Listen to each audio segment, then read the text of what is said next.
அவர் அண்ணாமலை வந்து அங்க வந்து டூ போலீஸ் லஞ்சம் வாங்கின பேர் வழின்னு நான் கூட கடுமையான குற்றச்சாட்டு வைக்கிறேன். கடந்த சில மாதங்களாவே சேகர் பாபுக்கும் அண்ணாமலைக்கும் சரியான ஒரு ஃபைட் போயிட்டு இருக்கு. அதை நம்மளும் பார்த்துட்டு தான் இருக்கோம். சடனா வந்து அவரை விமர்சனம் பண்றது, அவர் கேட்கிற அவர் பேசுற எல்லா விஷயத்துக்கும் நான் பதில் பேசணும்னு அவசியமே கிடையாது. பொய்யில வளர்ந்து பொய்யில பிறந்து பொய்யிலேயே எழுந்துக்கிறவர் தான் அண்ணாமலை. அவர் வாயை திறந்தாவே டோட்டல் பொய் தான். அது அவரை பத்தி எங்க எல்லாருக்கும் தெரியும், மக்களுக்கும் தெரியும். இதுக்கெல்லாம் விமர்சனம் கொடுக்கணும்னு அவசியமே கிடையாது அப்படின்னு சொல்லிட்டு சேகர் பாபு பயங்கர பங்கமா அண்ணாமலையை கலாச்சிட்டு போயிடுவாரு. அந்த அளவுக்கு எவ்வளவு அளவுக்கு ஒரு ஸ்போர்ட்டிவா பதில் கொடுக்க முடியுமோ அண்ணாமலையும் அதுக்கான தகுதி பிளேயை கொடுத்துக்கிட்டே தான் இருந்தாரு. இந்த வகையில இவங்க 2 பேருக்கும் ஒரு ஃபைட் போயிட்டு இருந்துச்சு இல்லையா?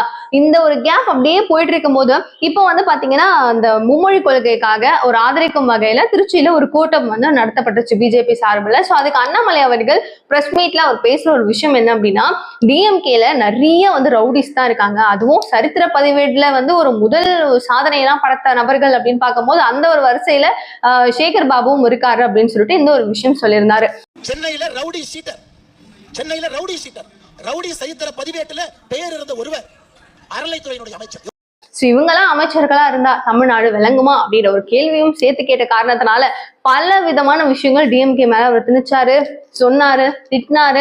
இதெல்லாம் நடந்துட்டு இருந்தாலும் திரும்பவும் இவ்வளோ ஒரு ப்ராப்ளம்ஸ் இவங்க 2 பேருக்கும் நடுவுல போய்கிட்டு இருக்கும் போது திரும்பவும் சேகர் பாபுவை ஒரு ரவுடியில வந்து சரித்திர பதிவேடு வாங்கியிருக்கிறாரு அப்படின்னு சொன்ன விஷயம் திரும்பவும் விமர்சனமுக்குரிய ஒரு விஷயமா மாறி இருக்கு.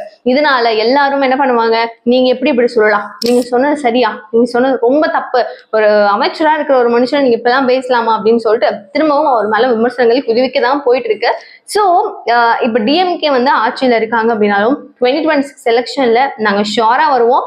மக்கள் வந்து இன்னும் உங்களை நம்பிட்டு இருக்காங்க, நீங்க நினைச்சிட்டு இருக்காதீங்க 200 தொகுதிகளை ஈஸியா உங்களுக்கு கொடுத்துருவாங்களா? மாட்டாங்க.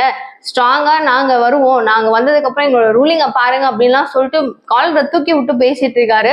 ஸோ ஏடிஎம்கேவுடைய சப்போர்ட்ல 4 சீட்டு வாங்குறது ரொம்ப பெரிய விஷயம் அப்படின்னு சொல்லிட்டு எஸ்வி சேகர் வந்து சொல்லி ஒரு விமர்சனம் கொடுத்திருந்தாரு. இந்த மாதிரி அவர் ஜீரோ, அவருக்கு வந்து பாலிடிக்ஸ் தெரியாது, அவருக்கு என்ன தெரியும் அரசியல் பத்தி அப்படின்னு சொல்லிட்டு அவர் ஒரு பக்கம் விமர்சனம் பண்ண, எல்லாரும் ஆளுக்கு இல்லைங்கிறாங்க. ஆனா என்னால முடியும் அப்படின்னு சொல்லிட்டு பிஜேபி அண்ணாமலை அவங்க என்னதான் வந்து ஒரு சென்டர் பர்சனா இருந்தாலும் ஒரு மத்திய அரசுல ஒரு பெரிய ஆட்சியில ஒரு நல்ல பொசிஷன்ல அவங்க ரூலிங் பார்ட்டியா இருந்தாலும் தமிழகத்துல பிஜேபியினுடைய கொடி பலிக்காது அப்படின்னு சொல்லிட்டு பல கட்சிகள் சொல்றாங்க. பட் எங்களால முடியும் அப்படின்னு சொல்லிட்டு அவங்க சொல்றாங்க. ஸோ நீங்க என்ன நினைக்கிறீங்க?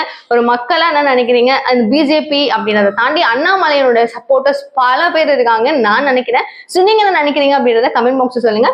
அண்ட் 2026 எலெக்ஷன்ல ஹூ இஸ் பெஸ்ட், இவங்க வந்தா சிஎம்மா இருந்தா நல்லா இருக்கும் அப்படின்னு உங்களுக்கு தோணும்ல, அவங்க பேரு சொல்லுங்க. இந்த மாதிரி நிறைய அப்டேட் பேசலாம், நிறைய விஷயங்கள் பேசலாம், குட்டி குட்டியா எல்லாத்தையுமே தெரிஞ்சுக்கணும் அப்படின்னு நினைச்சீங்கன்னா சேனலை சப்ஸ்கிரைப் பண்ணிக்கோங்க. Thank you so much for watching this video. Bye bye.